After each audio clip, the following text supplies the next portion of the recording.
Marko Strle svojo poklicno vlogo jemlje kot poslanstvo in posebno pozornost namenja premikanju meja na vseh področjih.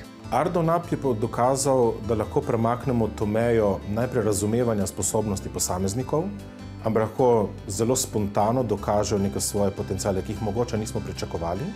Družba, ki ne skrbi in ni občutljiva za potrebe ranljivih skupin v svojem razvoju, ni dosegla veliko. Samo govoriti o sprejemanju drugačnosti brez njenega udejanjanja v vsakdanjem življenju ni dovolj.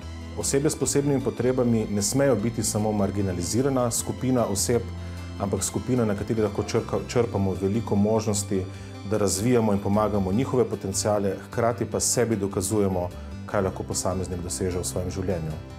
Marko Strle odločno stopa naprej po svoji poti, vedno načrtuje nove cilje, ki pomagajo tako otrokom s posebnimi potrebami, kot tudi učiteljem, da skupaj rastejo. A je to, kar počnemo, zares dovolj, da dosežemo nek razvoj potencialov posameznika in kaj so tiste stvari, ki nam kažejo, da je ta posameznik zares nekaj dosegal? Poleg svojega dela v Portoroškem centru za korekcijo sluha in govora, Marko Strle premika svoje meje tudi v prostem času. Igra v amaterski gledališki skupini, slika, fotografira, piše. Ko razmišljam o tem, kaj me poganja dnevno, da sem lahko ustvarjalen in razvijam vse tisto, kar želim ustvariti, je zagotovo sledenje neki želji, da izrazim svoje strasti. Različni umetniški izrazi mu omogočajo, da pove, kaj mu je všeč ali kot sam pravi, kaj mu gre na živce. Všeč so mu ustvarjalni, odprti ljudje, ki so pripravljeni svoje znanje deliti z drugimi in tisti, ki si ne postavljajo meja in jih radi prestopijo in pokažejo drugim, kaj je lahko tudi drugače. In zakaj ne pozitivno? Razvijanje odnosa in dialoga sta zanj temelj bivanja.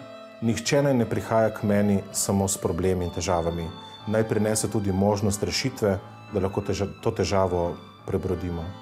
Načrtov tako poklicnih kot osebnih mu ne manjka. Zase pravi, da je deloholik. Želel bi si, da smo kot ustanova, ki je javni zavod, ima dovolj široke možnosti in odprte priložnosti, da razvija projekte, ki se izkažejo kot pozitivni. Projekti, ki se izkažejo kot tisti, ki prinašajo neko dodano vrednost, ki so opazni, ljudje jih lahko ocenijo, ovrednotijo in na koncu tudi izkoristijo v dobrobit naših otrok.